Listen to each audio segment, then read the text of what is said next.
My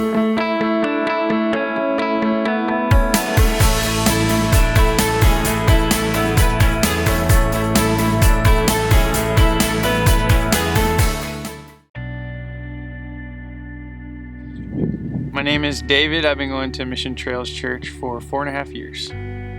I grew up in a Christian home. I was raised by my dad, who was a pastor, and my mom, who was very involved in the church.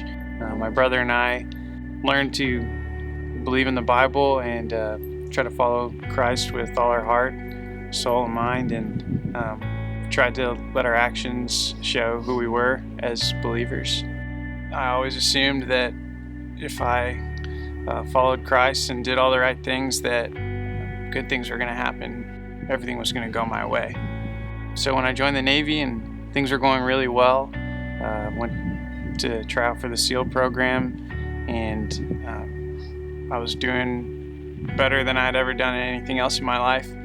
I thought that I was doing the right thing. I was serving a noble cause and trying to still read my Bible and follow Jesus, minister to people around me, and I thought, wow, I found what I was supposed to be doing. I found God's purpose for me, and that was it. I thought that's what I was going to be doing for a long, long time.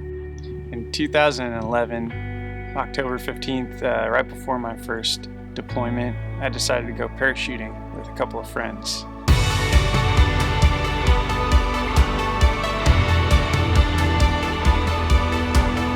We did one jump, everything went fine.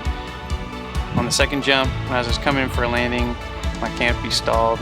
I was about 80 feet up, and I ended up breaking my back in the fall. Left me paralyzed, and right away I knew that my Navy career was at least postponed for a very, very long time, and it definitely wasn't going to be what I thought it was.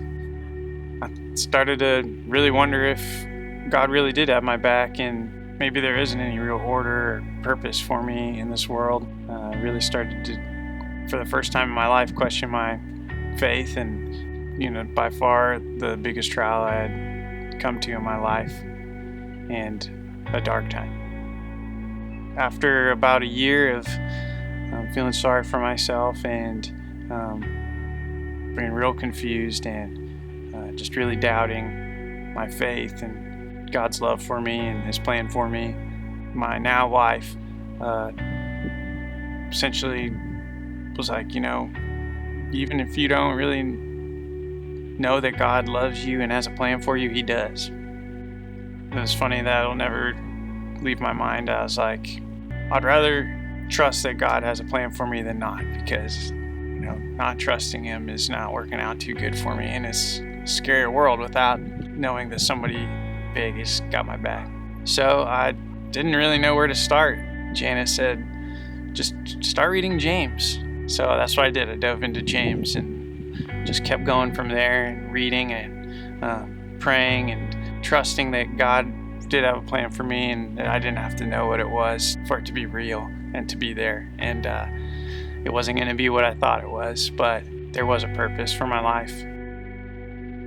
2 Corinthians 12:9 says, "My grace is sufficient for you. My power is made perfect in weakness. Therefore I will boast all the more gladly about my weakness, so that Christ's power may rest on me."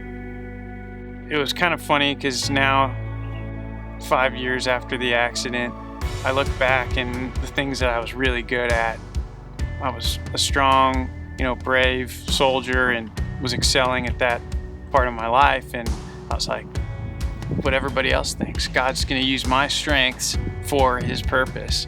But now I'm, by any measure, weaker, and God is using that for His purpose. So God doesn't have to use my strengths, He can use my weakness.